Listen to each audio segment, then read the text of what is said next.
we have developed a title block which is quite versatile. I'll select our title block now and I can insert it into any layout sheet. I can right click and say I'm going to edit that block, and I can adjust the client name, address and so on and put some images in, and that's fine. Let me just close the block editor and return to the drawing and unselect all.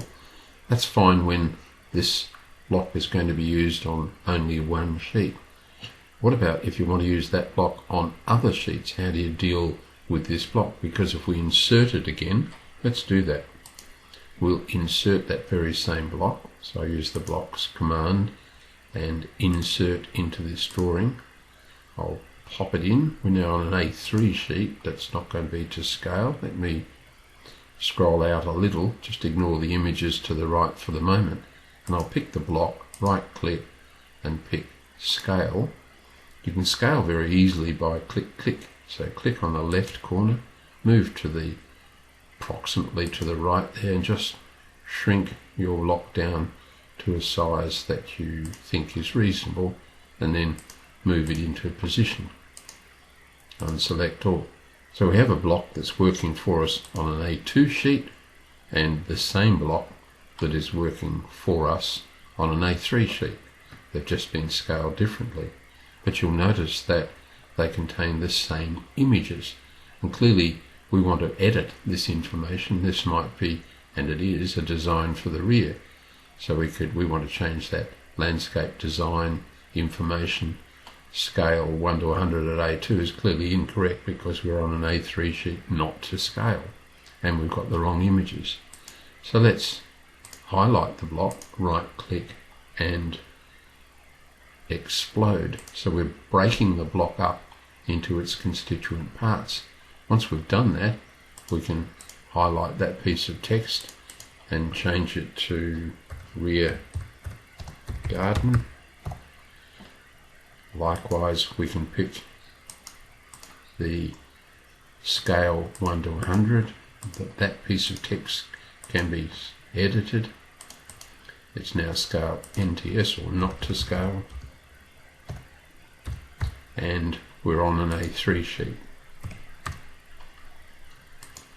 The images that we have here, you might want to illustrate not the design of some seating there. You might have a different design, so you could, well, let's copy it. We'll copy this one from there, and we'll still use our grid as a guide, so we can snap to that point there, and I'll actually delete it from there and delete this image here. Let's move that timber wall out, and now we can bring this one down to a more reasonable size. Bring it down even further. A little tricky, but now we have it right and we can move it into position. So we're editing the block, we're showing the fire pit and the type of seating that we might timber seating around here and a screen behind. We might want to put another image in, copy that image that's up there and say here's the type of screening that we intend using. So I'll just zoom extents. So we've used the same block information on different sheets, different sizes, and you could apply exactly the same system to we now have an A4 sheet in portrait view. We could use the same technique to put some information in there. So let's do it.